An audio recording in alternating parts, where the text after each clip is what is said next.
and I'm joined by Patrick Heaney and Ian Mills from Bank of Queensland to discuss how it affects financial decisions. Pat, you're based across the Queensland region here with Bank of Queensland. You've had a number of experiences with climatic changes over the years. How do weather forecasts impact decision making? Well, I suppose, first of all, thanks for having us, Lindsay. It's great to be here at Beef in Rockhampton. It's a great time.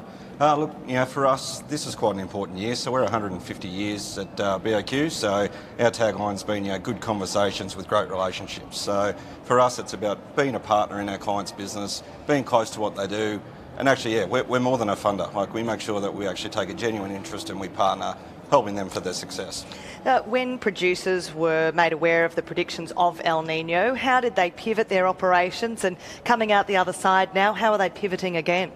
It's probably a tricky one, Lizzie, because I think back and, it's probably quite fresh in people's memory, that sort of 2018, 2019 dry period. So, and it was a prolonged dry period. So, people were quite cautious when we saw this come out from the Bureau. So it was really where people had to pivot and go, okay, I'm not going to get caught like I did last time. I'm going to make sure I either destock or make sure that I just make more informed decisions about where I'm going to take my business. So ultimately it didn't last as long this time, which is great. So we were probably able to help pivot, and with that we could actually recapitalise our clients' businesses, and we're coming through the other side of that. People are cautious, but they're optimistic at the same time. So.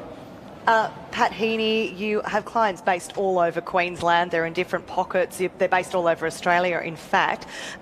How do you make sure you can work with all of the climatic factors and changes going on in all of those regions? Well, for us as a small regional bank, it's important for us to have those relationships. And I mean, if I think about, across Wagga, Dubbo, and then up into Queensland where we've got people, all those people have sort of been living and working in those communities for sort of 20 to 30 years. So they're involved in the local sporting communities, they're involved in the local committees. So they've actually got a feel for the people as well as the business. So, and I think without that, they actually can't really give an informed decision on where clients are going to go with their business. So I was chatting to another banker yesterday about just how different the world of urban and regional and rural banking is. Agribusiness is very nuanced, and what is happening and working in the cities might not be applicable where we are. You're from the land yourself? Yeah, so I'm from a place called Armdale in New South Wales. Sort of grew up on a mixed farming operation, and I've sort of moved into a role with BOQ where I'm probably the conduit between rural and I suppose urban, you'd say. So trying to fight the fight for the people in the country.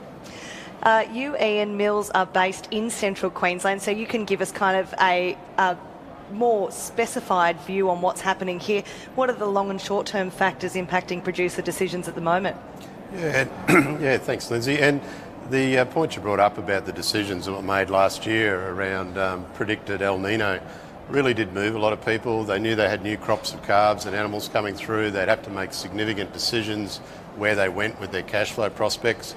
Some were very concerned. From BOQ's perspective, we took a very long-term view and probably got in early and built towards making sure there was facilities in place to really get people through that tough phase. So we were very on the front foot with them. I guess people were very nervous about the situation, and they've come out the other side really positively, and that's a great way to see. And sometimes planned weather predictions don't go the way it's forecast originally.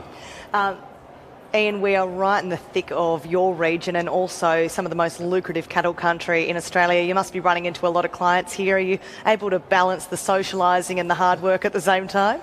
Yeah, that's one of the biggest challenges you get through the week, and we just commented it's hump day. We're halfway there, but the fun's still to come. And that's part of it, is you're really connected at BOQ to our clients as friendships as almost as a business partnership. And that's really opened up. Our executives that have been here this week too have been amazed at the way all our team connects. And it's a great thing as a small bank and boutique bank we bring to the world. It's interesting you say it's hump day, because I was about to ask you about weird foods and beef iterants that you've tried. Last time I was at Beef, I had my first ever Brahman hump. I come from New South Wales too, so it was quite a surprising dish. Yep. Could you tell me the best and the weirdest or worst cuts of beef you've ever consumed?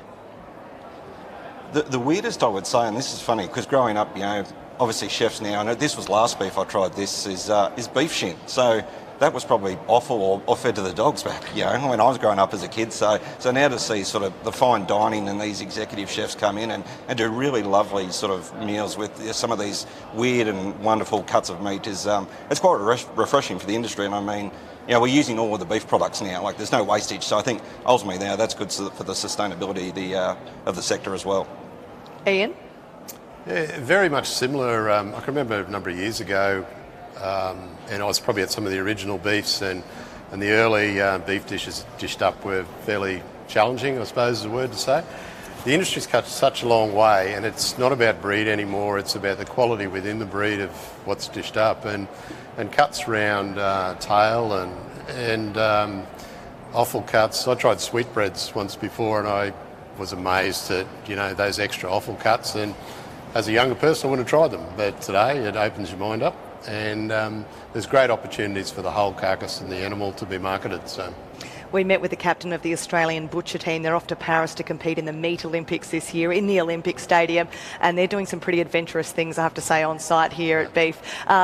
Ian Mills, Patrick Heaney, great to chat with you and enjoy the rest of Beef. Thanks, Lindsay. thanks, Lindsay. We've had a wonderful afternoon catching up with the players and the movers and shakers around the ground. And don't go anywhere. The Australian cattle breed heading to Africa and the UAE for the first time up